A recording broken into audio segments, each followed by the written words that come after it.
Assalamualaikum warahmatullahi wabarakatuh. Innal hamdalillah nahmaduhu wa nasta'inuhu wa nastaghfiruh wa na'udzu billahi min shururi anfusina wa min sayyiati a'malina. May yahdihillahu fala mudilla lahu wa may yudlilhu fala hadiyalah. Asyhadu an la ilaha illallah wahdahu la syarika lah wa ashhadu anna Muhammadan abduhu wa rasuluh. Allahumma salli ala Muhammad wa ala alihi wa sahbihi ajma'in. Ya ayyuhalladzina amanu taqullaha haqqa tuqatih wa la tamutunna illa wa antum muslimun. Amma ba'd, fa inna asdaqal hadits kitabullah wa khairal hadyi hadyi Muhammadin sallallahu alaihi wasallam wa syarral umur muhdatsatuha wa kulla muhdatsatin bid'ah wa kulla bid'atin dhalalah wa kulla dhalalatin finnar. Ma'asyiral muslimin rahimakumullah. Alhamdulillah, puji syukur kita panjatkan kehadirat Allah Subhanahu wa taala atas karunia, hidayah serta ma'unahnya kepada kita, sehingga pada kesempatan yang mulia ini Allah Subhanahu wa taala mentakdirkan kita untuk bisa bertemu kembali dalam rangka untuk talabul ilm, menyampaikan hadis-hadis Rasulullah sallallahu alaihi wasallam, menyampaikan ayat-ayat Allah Subhanahu wa taala. Semoga Allah Subhanahu wa taala memberikan manfaat kepada kita dari apa yang kita kaji pada kesempatan ini. Akhwanifillah rahimakumullah. Alhamdulillah, sekarang kita sudah berada di sore Ramadan yang ke-11. Mudah-mudahan Allah Subhanahu wa taala memberikan kemampuan kepada kita untuk bisa sampai pada akhir Ramadan dan melaksanakan semua rentetan ibadah puasa Ramadan dengan sempurna dan mendapatkan pahala sempurna di sisi Allah Subhanahu wa taala. Pada kesempatan ini saya akan menyampaikan satu pembahasan, yakni pembahasan berkenaan dengan menggantikan puasa orang yang sudah meninggal dunia. Sebenarnya pembahasan ini kalau dilihat dari judulnya memang khusus, tetapi nanti kita akan membahas persoalan berkenaan dengan ini pada hukum asal daripada menggantikan ibadah. Nah, sebelum kita masuk pada pembahasan menggantikan puasa orang yang telah meninggal dunia, sebagai mukaddimah saya akan membacakan ayat Al-Quran yang menjadi kaidah bagi kita atau menjadi hukum asal pada hak Allah Subhanahu wa taala, yakni berkenaan dengan ibadah-ibadah mahdhah. Allah Subhanahu wa taala di dalam surah An-Najm, ya, dalam ayat yang ke-38 dan 39, Allah Subhanahu wa taala berfirman, A'udzu billahi minasyaitonir rajim. Alla taziru waziratu wizra ukhra wa allaysa lil insani illa ma sa'a. Yang artinya bahwa orang yang berdosa tidak akan memikul dosa orang lain, dan manusia akan mendapatkan apa yang telah dia usahakan. Ibnu Katsir rahimahumullah di dalam tafsirnya dia mengomentari atau menafsirkan ayat ini, menjelaskan ayat ini dengan mengatakan, ya, perkataannya mengatakan kama la yahmilu alaihi wizru ghair. Dia mengatakan sebagaimana orang lain tidak memikul dosa orang lain, maka demikian pula, ya, seseorang tidak akan mendapatkan pahala kecuali atas usahanya. Ya. Kemudian dia mengatakan, dan dari ayat yang mulia ini Imam Syafi'i rahimakumullah mengistimbat, ya, mengeluarkan satu hukum mengeluarkan satu faedah. Kata Ibnu Katsir, istambata Syafi'i rahimahullah wa man tabi'ah. Imam Syafi'i mengistimbat, ya, dan orang yang mengikutinya, yang faham dengan dia, annal qira'ah la yasilu ihda'u thawabiha ilal mauta. Nah, berdasarkan ayat ini kata Imam Syafi'i bahwa orang lain tidak akan memikul dosa orang lain dan seseorang itu hanya mendapatkan pahala terhadap usahanya, maka bacaan Al-Quran yang dihadiahkan kepada orang lain itu kepada orang yang telah meninggal dunia tidak sampai, la yasil. Ini kata Imam Syafi'i. Jadi innal qira'ah la yasilu ihda thawabihi ilal maut, ya, bahwa Al-Quran, bacaan Al-Quran yang dihadiahkan kepada orang yang telah meninggal tidak sampai pahalanya, tidak sampai kepada mereka, li'annahu laisa min amalihim, disebabkan karena itu bukan usaha mereka, bukan amalan mereka, wala kasbihim, ya, juga bukan usahanya, ya. Walihada lam yumdab alaihi Rasulullah sallallahu alaihi wasallam. Oleh karena itu Rasulullah sallallahu alaihi wasallam tidak menganjurkan ummatahu wala hathahum alaihi wala irsyaduhum ilaihi, tidak menganjurkan kepada mereka, tidak mendorong mereka untuk melakukannya, dan tidak memberi petunjuk kepada mereka, ya. Akhwani fillah rahimakumullah. Kemudian dia lagi mengatakan, walam yunqal dzalika an ahadin minas sahabah radhiyallahu anhu.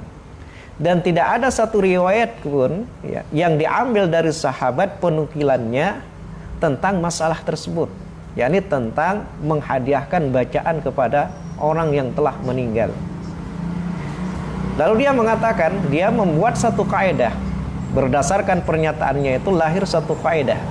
Kata Ibnu Katsir, walau kana khairan la sabaquna ilaih. Kalau perbuatan itu baik, maksudnya perbuatan menghadiahkan bacaan Al-Quran itu baik, mendapatkan pahala, la sabaquna ilaih, niscaya para sahabat Nabi sallallahu alaihi wasallam sudah mendahului kita. Nah, ini adalah kaidah yang perlu kita perhatikan, ya. Karena mengikuti manhaj para sahabat Nabi sallallahu alaihi wasallam, cara beragama para sahabat Nabi sallallahu alaihi wasallam adalah satu kemestian bagi kita. Karena setelah Nabi sallallahu alaihi wasallam meninggal dunia, maka para sahabatlah yang berdakwah, yang mengajarkan ilmu yang telah diajarkan oleh Nabi sallallahu alaihi wasallam kepada mereka. Akhwani fillah rahimakumullah. Nah, di samping kaidah ini lahir dari ayat ini, yakni kaidah walau kana khairan la sabaquna ilaih. Kalau perbuatan itu baik, niscaya para sahabat sudah dahulu melaksanakan perbuatan tersebut. Jadi intinya, kalau suatu perbuatan, suatu amal saleh tidak pernah dilakukan oleh para sahabat Nabi sallallahu alaihi wasallam, sebaiknya tidak kita laksanakan sampai kita menemukan dalil atau hadis dari Nabi sallallahu alaihi wasallam. Lau kana khairan la sabaquna ilaih. Ini adalah ungkapan Ibnu Katsir rahimahullah dalam tafsirnya ketika menafsirkan ayat ini. Ya. Kemudian dari ayat ini nanti akan lahir satu kaidah. Kaidahnya adalah al-aslu fi huquqillah alla tasihhul wikalah. Menurut asalnya hak Allah itu tidak sah kalau diwakilkan, tidak sah kalau diganti oleh orang lain. Mesti yang melakukannya adalah orang tersebut, ya. Berbeda dengan hak Adam, ya, hak Adam seperti jual beli, pernikahan, talak, kemudian rujuk, maka itu dibolehkan untuk diwakilkan kepada orang lain, ya. Ya. Sementara berkenaan dengan hak-hak Allah Subhanahu wa taala, hukum asalnya la tasihhul wikalah, tidak sah kalau dia diwakilkan. Ya. Ya. Ini kaidah yang kedua yang lahir dari ayat tersebut. Alla taziru waziratu wizra ukhra wa allaysa lil insani illa ma sa'a. Jadi kita hanya mendapatkan pahala dan berdosa, mendapatkan dosa itu disebabkan karena perbuatan kita. Makanya Imam Bukhari ketika membahas tentang bab janaiz bahwa mayit itu diazab lantaran ketangisan keluarganya, dia mengatakan kalau itu juga menjadi kebiasaan orang yang meninggal. Artinya sebelum dia meninggal, maka dia juga adalah orang yang melakukan hal yang sama. Ya, meratap. Maka yang meninggal tadi akan tersiksa dan terazab di dalam kuburnya. Ya. Akhwani fillah rahimakumullah. Ya. Lalu bagaimana dengan hadis Nabi SAW yang diriwayatkan dari Abu Hurairah? Nabi SAW bersabda, ya, idza mata ibnu Adam atau idza matal insan, kalau manusia itu meninggal dunia, inqata'a amaluhu illa min salatin, maka terputuslah seluruh amalannya kecuali 3. Yang pertama waladun soleh, adalah anak yang soleh. Yad'ulah, yang senantiasa mendoakannya. Ya. Aw sadaqatin jariyah. Yang kedua adalah sedekah jariyah. Di antaranya adalah wakaf. Jadi kalau kita mewakafkan harta kita, baik itu berupa bangunan, berupa tanah atau yang lain yang sifatnya lama, ya, meskipun kita sudah meninggal dunia, maka pahalanya mengalir kepada kita. Yang ketiga kata Nabi SAW, au ilmin yuntafa'u bih, atau ilmu yang bermanfaat bagi dirinya.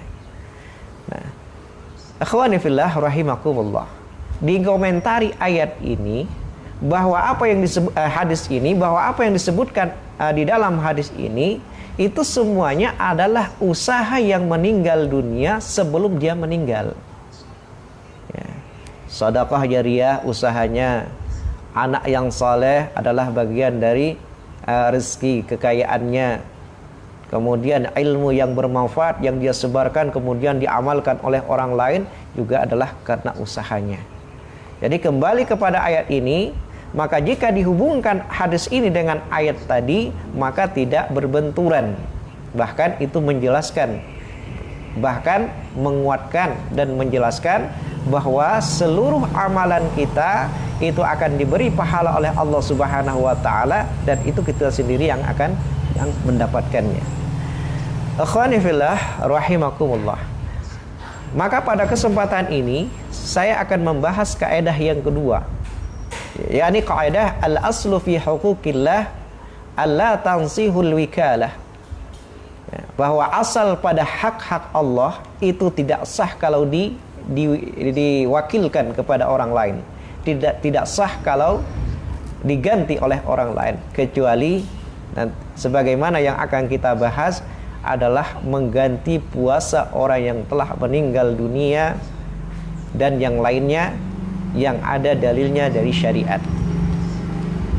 Jadi itu hukum asal. Nah, hukum asal ini berubah itu kalau ada dalil, ada hadis atau Al-Quran yang memalingkan dari hukum asal kepada hukum yang lain.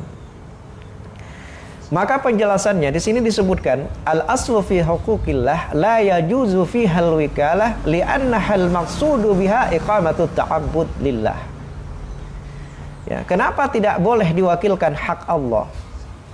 Karena sesungguhnya maksud daripada ibadah, ya, yang merupakan hak Allah Subhanahu wa taala itu adalah dalam rangka untuk menegakkan ta'abbud lillah, ya, hanya semata-mata beribadah kepada Allah Subhanahu wa taala. Wa hadza la tasihhu illa minal insani nafsah. Dan ini tidak sah kecuali dari orang itu sendiri. Artinya enggak boleh diwakilkan. Itu hukum asal. Akhwani fillah rahimakumullah.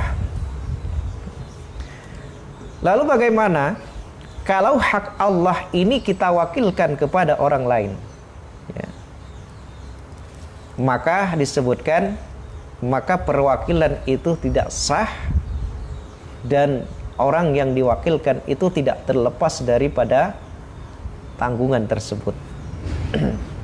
Ada beberapa yang ingin kita sampaikan ya, sebelum membahas pada bab ya, atau pada judul kita pada sore hari ini, memuasakan orang yang telah meninggal dunia. Maka yang pertama yang akan saya bahas ya, akan saya sampaikan adalah masalah solat. Solat adalah bagian dari hak Allah Subhanahu wa ta'ala, tidak boleh diperuntukkan kepada orang lain. Baik itu solat wajib maupun solat sunnah, di samping tidak boleh diperuntukkan, ditujukan kepada orang lain, juga tidak boleh diwakilkan ya. Kita tidak pernah menemukan suatu riwayat hadis dari Nabi SAW ataupun riwayat dari para sahabat atau ulama salaf yang mengatakan bahwa solat itu boleh diganti oleh orang lain. Tidak ada. Kenapa? Karena memang hukum asalnya ibadah itu nggak boleh diwakilkan kepada orang lain. Ya. Maka di sini disebutkan was-salatu lam yarid tawkil fiha abadan. Bahkan solat itu adalah suatu ibadah yang tidak boleh diwakilkan selamanya. La farduha au nafluha, baik itu yang fardu, yang wajib maupun yang sunnah. Ya. Demikian pula dikatakan ya, tidak boleh pula diwakilkan ya, dalam masalah qada'nya. Walam yarid qada'uha an mata alaihi shalah, dan tidak juga ada riwayat atau kita menemukan suatu riwayat yang mengatakan bahwa sholat orang yang meninggal dunia itu boleh diqadha oleh walinya atau kerabatnya, boleh diganti, tidak ada. Ya. Akhwani fillah rahimakumullah. Kemudian dia mengatakan la fi halil ajzi wa la fi halil qudrah. Salat itu tidak bisa diwakilkan kepada orang lain, baik dia dalam keadaan lemah maupun dalam keadaan mampu. Baik itu yang wajib maupun yang sunnah, selamanya salat tidak boleh diganti oleh orang lain. Apa alasannya? Al-aslu fi huquqillah alla tasihul wikalah. Karena hak Allah itu pada hukum asalnya nggak boleh diganti, nggak boleh diwakilkan. Apa ayatnya? Wa allaisa lil insani illa ma sa'a. Manusia tidak akan mendapatkan pahala kecuali berdasarkan usahanya. Jadi kalau seorang itu nggak melaksanakan sholat, maka dia sendiri yang berdosa, bukan orang lain. Kalau dia melaksanakan sholat, dia akan mendapatkan pahalanya sendiri, bukan orang lain. Dan kalau dia mewakilkan kepada orang lain, lantaran misalnya dia lemah, lantaran dia sakit, maka perwakilan ini tidak sah. Yang kedua adalah zakat. Sepakat zakat itu boleh diwakilkan kepada orang lain. Ya. Tasihul wikalah fiha lil ajiz wal qadir. Kata ulama, mewakilkan zakat, baik mengeluarkannya maupun menerimanya, itu sah, baik kepada orang yang lemah maupun kepada orang yang mampu. Itu sah, nggak ada masalah ya. Maka dengan demikian, idza zakatu yajuzu tawkil fi qadaha wa ikhrajiha. Maka dengan demikian, berdasarkan perkataan ini, maka zakat itu boleh diwakilkan kepada orang lain, baik itu untuk menerimanya maupun untuk mengeluarkannya. Baik itu karena dia lemah, tidak kuat, maupun dia itu kuat. Ya. Kenapa? Karena ada hadis li'anna sunnata waradat fi bihi. Karena ada dalilnya. Jadi kalau nggak ada dalilnya, maka kembali kepada hukum asal. Ya. Apa sebabnya zakat itu kok boleh diwakilkan sementara sholat nggak boleh diwakilkan? Maka dijawab wali annahu fil haqiqah yata'allaqu biha haqqun salas. Karena sebenarnya zakat itu juga berkaitan dengan hak orang yang ketiga, yakni wahwa al-mustahaq, yaitu orang yang berhak, al-mustahiq, orang yang berhak untuk mendapatkannya. Ya, mengeluarkan zakat adalah ibadah, tetapi dia dikeluarkan kepada disalurkan kepada orang yang ketiga, yakni orang yang berhak untuk menerima. Siapa? Di antaranya adalah fakir miskin. Makanya boleh diwakilkan karena ada dalil dari al-hadisnya, dari hadis. Akhwani fillah rahimakumullah. Nah, baru yang kedua ya, dalam pembahasan kita tentang puasa. Ya. Di sini dinyatakan oleh para ulama, la yazuju aywakila ahadan. Ya. Ayyasuma anhu la fardun wala naflun. Ya.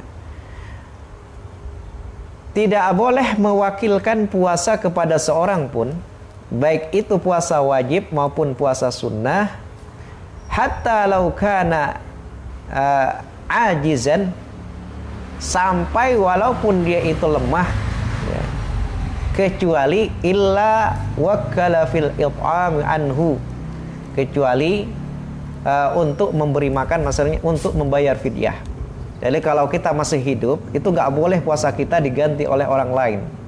Misalnya kita lagi sakit nih, jadi minta diganti sama anak kita.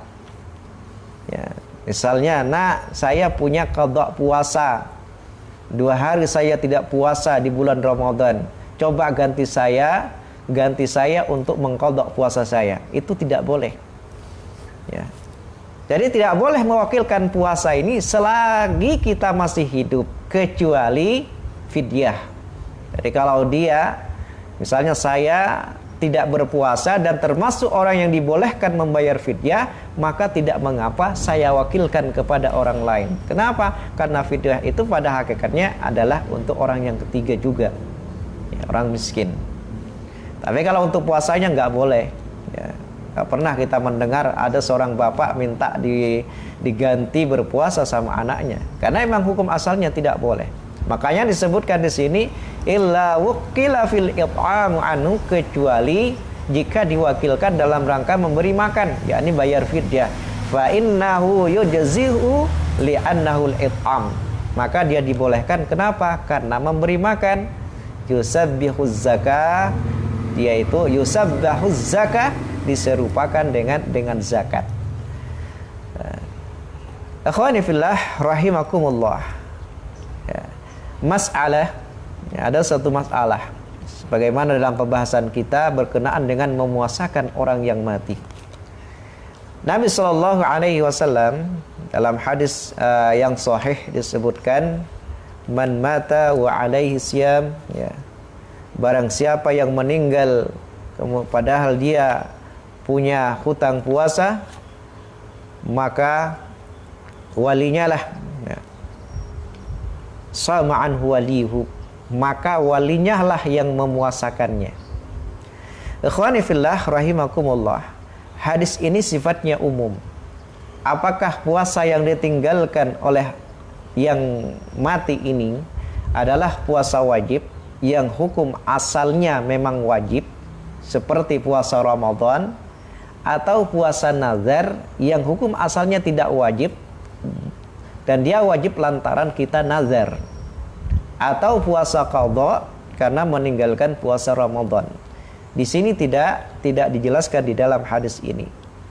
Sehingga ada beberapa masalah, ya. Di antaranya adalah siapa yang disebut dengan wali. Ya, misalnya ada seorang yang meninggal dunia, dia punya hutang puasa Ramadan. Ya. Jadi nggak sempat menggantinya, dia meninggal dunia. Kata hadis Nabi SAW, maka walinya lah yang memuasakannya, mengganti puasanya. Terus siapa yang disebut wali? Nah, ini ulama juga khilaf. Ada di antaranya yang disebut dengan wali di sini adalah kerabat. Siapa saja yang termasuk kerabat dari yang meninggal tersebut. Yang kedua yang dimaksud dengan wali di sini adalah waris, ahli waris. Siapa yang menjadi ahli waris yang meninggal dunia tersebut, maka dialah yang sunnah untuk menggantikannya. Jadi bukan wajib tapi sunnah hukumnya. Ya. Kenapa tidak wajib? Kenapa disunnahkan? Ya, kembali kepada ayat tadi. Wa alaysa lil insani illa ma sa'a. Alla taziru waziratu wizra ukhra. Orang lain tidak bisa memikulkan dosanya kepada orang lain, dan orang yang berdosa tidak memikul dosa orang lain. Nah, dan seorang itu dibalas berdasarkan usahanya. Nah, makanya oleh para ulama, wali yang menggantikan puasa orang yang meninggal dunia ini tidak wajib tapi sunnah. Makanya di sini disebutkan, ya, idza mata fahal yuqda anhu, ya, am la yuqda. Ya. Kenapa ada pertanyaan seperti ini? Karena para ulama juga khilaf dalam masalah ini. Ya. Apabila seseorang meninggal dunia, ya, dan dia punya hutang puasa, apakah puasanya diganti, diqadha, atau tidak diganti? Ini ada beberapa pendapat dari para ulama. Tetapi sebelumnya saya mengatakan, adapun puasa yang sunnah, ibadah yang sunnah, puasa yang sunnah dikatakan fala yuqdha li'annahu lam yarid. Puasa yang sunnah yang ditinggalkan oleh orang yang meninggal dunia, di mana puasa itu adalah menjadi kebiasaannya, maka tidak ada satu dalil pun yang mengatakan bahwa puasa sunnah itu boleh diganti oleh orang lain. Ya. Adapun yang wajib, ya, wal wajib itu ada 3 pendapat tentang masalah ini. Yang pertama mengatakan la yusamu anhu, ya. Orang yang meninggal dunia dan meninggalkan hutang puasa, maka tidak wajib diganti puasanya. Ya. Idza mata wa huwa lam yasum, ya, maka tidak wajib diganti puasanya, ya, ketika dia tidak sempat untuk mengganti atau mengqadha puasanya. Maka pendapat pertama mengatakan tidak boleh diganti. Ya. Jadi tidak boleh diganti seperti syekhun kabir, ya, orang yang sudah tua, kemudian yang sakit, ya. Maka menurut pendapat yang pertama tadi, dia mengatakan la yusamu anha li anna idza mata wa huwa lam yasum sarakal syekhul kabir wal marid minhu fayut'im minhu tarakahu an kulli yaumin miskin. Jadi tidak, dia misalnya adalah orang yang sudah tua atau orang yang sakit yang tidak diharapkan kesembuhannya, itu tidak diganti puasanya, tetapi dia dibayarkan fidyah, ya, setiap hari yang ditinggalkannya. Ya. Pendapat yang kedua mengatakan, ya, yasumu anhu siyamul fard. Orang yang meninggal dunia dan meninggalkan hutang puasa, maka puasa yang ditinggalkannya harus diganti. Siapa yang mengganti? Yaitu walinya, keluarganya. Yusamu anhu, ya. Tapi ini adalah puasa wajib, ya. Misalnya wajibun bi asli syar', baik itu wajib karena menurut hukum asalnya dari syara', maksudnya agama yang mewajibkan seperti puasa Ramadan, ya, ataupun wajib karena nadar, atau wajibat bin nadar. Ya, man mata wa alaihi siyamun sama anhu waliyuhu. Kata Nabi SAW, orang yang meninggal dunia sementara dia punya tanggungan puasa, misalnya ada puasa qadha'nya, ya, atau dia meninggalkan puasa nazar, maka wajib diganti. Nah, wajib diganti. Cuman kata pendapat yang kedua ini, jika memungkinkan, ya, misal seseorang yang meninggal dunia, ya, dia punya hutang puasa 5 hari, ya. Jadi hari pertama dia sakitnya ringan, sampai hari kelima, ya, dia sakit, ya. Setelah itu sembuh, kemudian dia melaksanakan puasa hari ke-6 sampai 30. Nah, setelah hari ke-30 dia sakit lagi, sampai pada hari yang kelima. Ya, pada hari yang kelima. Ini namanya nggak memungkinkan dia untuk membayar puasanya. Kenapa? Karena masih dalam keadaan sakit. Ya. Maka dalam keadaan seperti ini, maka itu tidak wajib diganti puasanya. Ya. Ikhwani fillah rahimakumullah. Nah, lalu yang bagaimana yang diwajibkan untuk yang disunnahkan, bukan diwajibkan tapi disunnahkan diganti puasanya adalah orang yang punya hutang puasa setelah puasa, misalnya puasa Ramadan, setelah puasa Ramadan masih lama waktunya, cuman dia nggak sempat untuk melaksanakannya, mengqadha'nya, tiba-tiba dia meninggal, maka disunnahkan bagi walinya atau kerabatnya untuk mengganti puasanya atau puasa nazar. Maka disunnahkan, bukan diwajibkan. Pendapat yang ketiga, yang kalau itu wajib karena nazar, jadi dia meninggalkan puasa nazar, maka baru dibolehkan untuk mengganti puasa yang meninggal dunia. Jadi kalau puasa Ramadan katanya nggak disunnahkan bagi walinya untuk mengganti puasanya. Tapi kalau puasa nazar, maka dia disunnahkan untuk mengganti puasanya. Nah, maka dari tiga pendapat ini, maka yang paling rajih itu adalah pendapat yang kedua, yakni pendapat yang mengatakan bahwa orang yang meninggal dunia, kalau dia meninggalkan puasa wajib, ya, atau meninggalkan hutang dari puasa wajib, misalnya puasa Ramadan, dan itu memungkinkan dia untuk mengqadha'nya, tapi karena tidak sempat untuk mengqadha'nya, kemudian dia meninggal dunia, maka disunnahkan walinya menggantinya. Atau puasa nazar, dia pernah bernazar, tetapi sebelum sempat dia melaksanakan nazarnya, ya puasa nazarnya, dia meninggal dunia, maka disunnahkan bagi walinya untuk mengganti puasanya. Ikhwani fillah rahimakumullah. Makanya Imam Bukhari rahimahumullah, ya, ada beberapa yang dibolehkan dilakukan untuk orang yang meninggal dunia. Di antaranya adalah mengganti puasanya. Ya, jadi di antaranya adalah mengganti puasanya.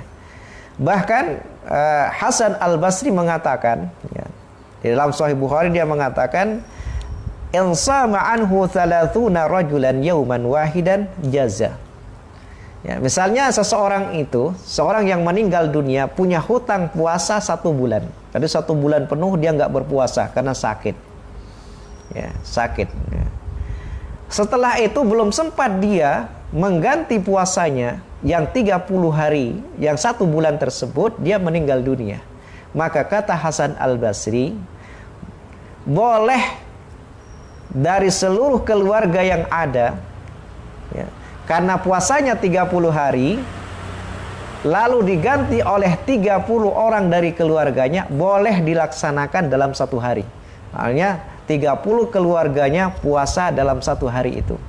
Maka itu sudah mencukupi puasa yang ditinggalkan oleh orang yang meninggal dunia.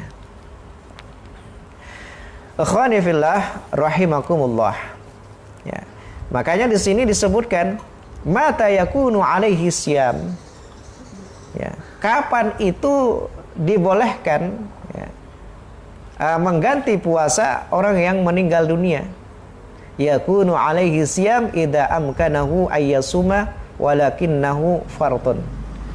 Yakni, ya, apabila orang yang meninggal dunia tersebut memungkinkan dia untuk membayar puasanya, atau untuk mengqadha puasanya, atau untuk melaksanakan puasa nazarnya, cuman dia meremehkan, ya, meremehkan.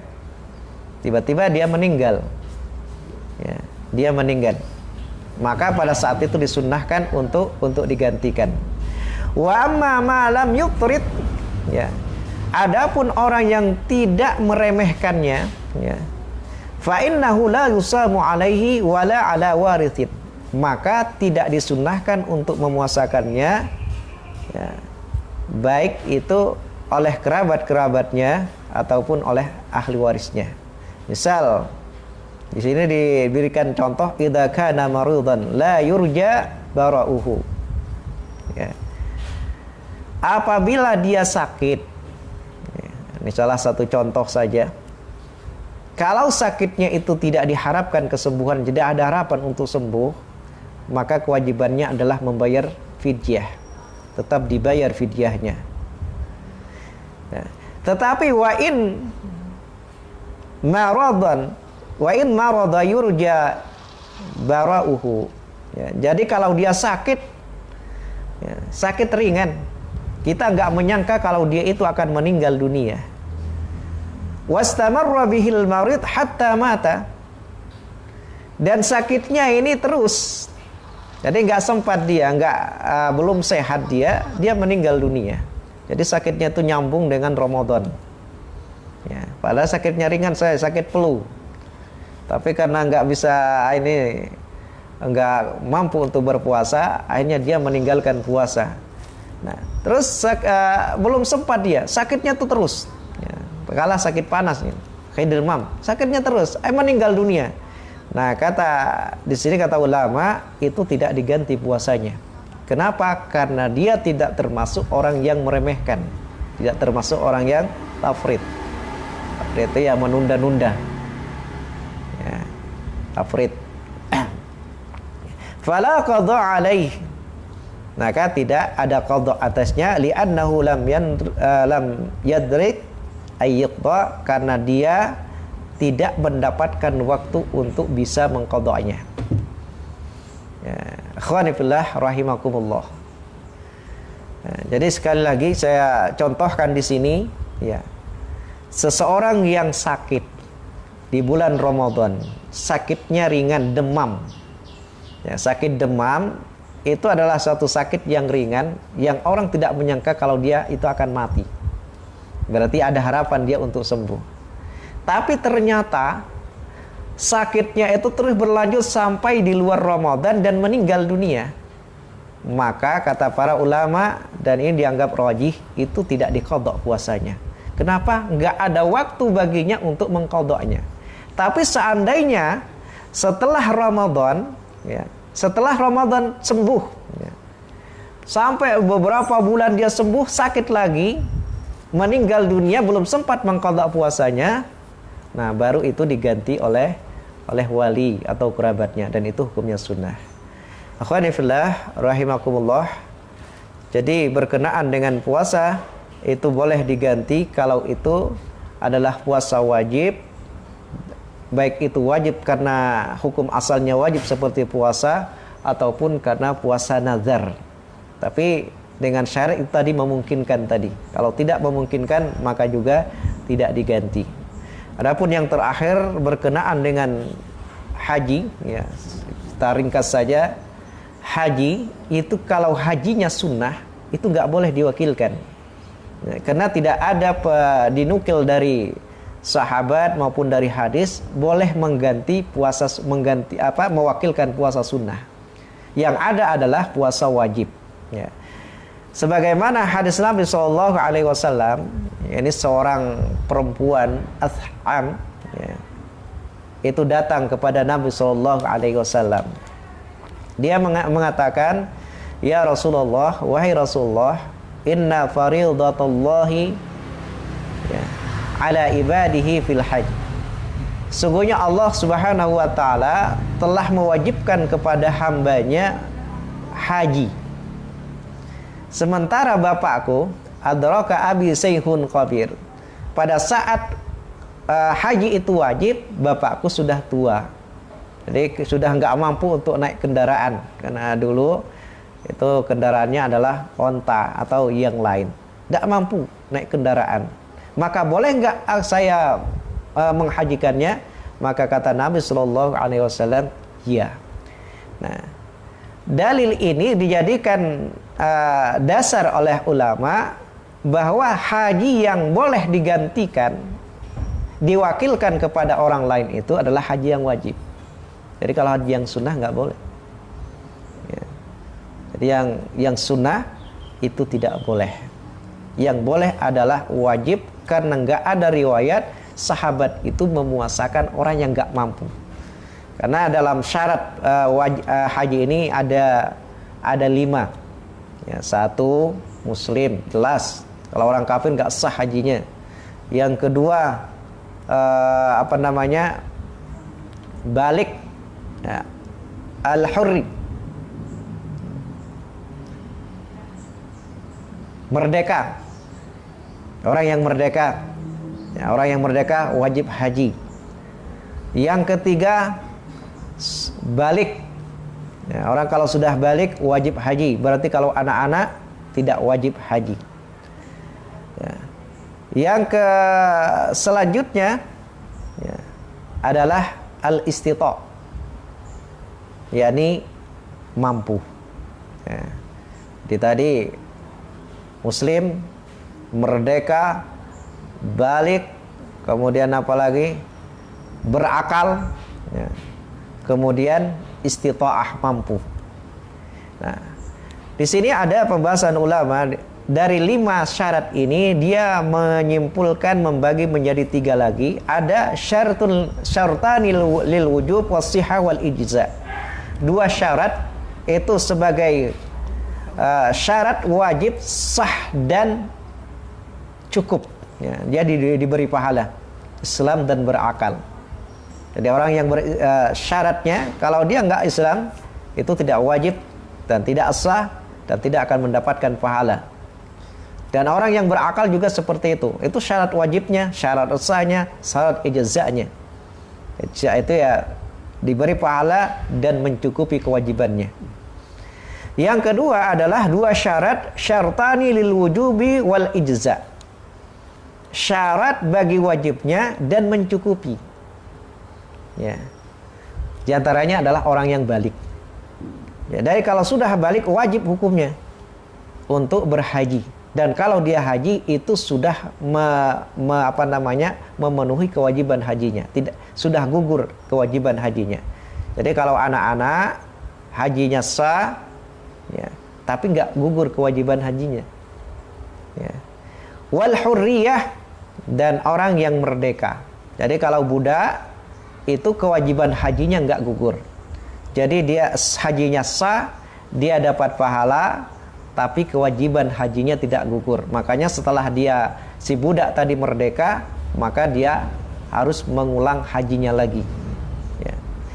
Dan yang satu adalah syartun lil wujub, istita'ah. Syarat wajibnya. Apa syarat wajibnya? Mampu. Jadi kalau nggak mampu nggak wajib. Ya. Makanya orang yang nggak mampu kemudian minta diwakilkan, itu pada hukum asalnya tidak boleh. Jadi jamaah sekalian rahimakumullah, jika disimpulkan dari pembahasan kita, yang pertama bahwa hukum asal hak-hak Allah, itu kewajiban yang sifatnya mahdhah, khusus seperti sholat, puasa, zakat, haji, hukum asalnya tidak boleh diwakilkan kepada orang lain kecuali ada dalilnya. Yang kedua, ya, bahwa puasa yang ditinggalkan atau puasa qadha atau puasa nadar yang ditinggalkan oleh orang yang telah meninggal dunia dan tidak sempat dia ganti, dia laksanakan, dan ada kemungkinan baginya untuk melaksanakan sebelum dia meninggal, maka disunnahkan bagi keluarganya, kerabatnya untuk memuasakannya. Saya kira itu saja yang saya sampaikan pada kesempatan sore hari ini, mudah-mudahan bermanfaat. Ya. Assalamualaikum Ustadz. Ini ada satu pertanyaan. Hukum batasan mencium istri saat puasa Ramadan. Ya. Jadi dalam masalah mencium istri, kata ulama, orang yang nafsunya sangat kuat, ya, kemudian dia mencium istrinya dan dikhawatirkan akan inzal, keluar mani, itu nggak boleh. Ya, jadi nggak boleh. Ya. Tapi kalau dia adalah orang yang irbah, ya, irbah itu mampu, sebagaimana Nabi SAW, dia itu mencium istrinya. Bukan cuma mencium istrinya, tapi mubasyarah. Mubasyarah itu juga memeluk, merangkul. Nah, cuman kata Aisyah, dia punya takhzir. Tapi ingat katanya, Nabi itu adalah orang yang mampu untuk menahan syahwatnya. Jadi batasannya, kalau kita yakin kita tidak akan melakukan lebih dari itu, karena Aisyah mengatakan yang diharamkan itu adalah farjinya, maksudnya jima. Yang kedua, dikhawatirkan adalah keluarnya air mani. Ya. Jadi kalau kita yakin tidak akan keluar air mani kita, tidak akan yakin melakukan jima, maka tidak apa-apa kita mencium istri. Tapi kalau kita khawatir, maka dimakruhkan. Ya, apalagi kalau sampai keluar mani, batal puasa kita. Kalau batal puasa kita, ya, kita harus tetap menahan, nggak boleh dilanjutkan. Misalnya karena sudah keluar air mani, lalu kita sudah batal puasa saya, lalu dia lanjutkan dengan jima, itu nggak boleh, ya, tidak boleh, haram hukumnya. Kenapa? Ini lihurmati syarm, untuk menghormati bulan Ramadan. Ya, jadi nggak boleh dilanjutkan. Jadi ukurannya sama kita. Kalau kita yakin kita itu tidak akan melakukan jima atau tidak akan keluar, maka boleh untuk melakukannya. Ya, karena sulit juga untuk memberi batasan yang qat'i ini, karena dikembalikan kepada masing-masing orang. Nah, dan Aisyah juga mengatakan, ingat katanya bahwa Nabi itu adalah orang yang mampu, ya, untuk menahan syahwatnya. Allahu a'lam bishawab. Ya. Baiklah, kita akhiri. Kurang dan lebihnya mohon maaf. Semoga Allah Subhanahu wa taala senantiasa memberikan kemampuan kepada kita menerima seluruh ibadah kita dan puasa kita. Dan apabila ada sesuatu yang keliru dan salah, saya mohon maaf yang sebesar-besarnya, lebih-lebih kepada Allah Subhanahu wa taala saya minta maaf, dan juga mohon untuk diluruskan. Dan apabila itu benar, maka sesungguhnya kebenaran itu datangnya dari Allah Subhanahu wa taala. Aqulu qouli hadza astaghfirullah li wa lana wa liwalidayna wa lisairil muslimina min kulli dhanbin. Subhanakallahumma wa bihamdik asyhadu an la ilaha illa anta astaghfiruka wa atubu ilaik. Wassalamu alaikum warahmatullahi wabarakatuh.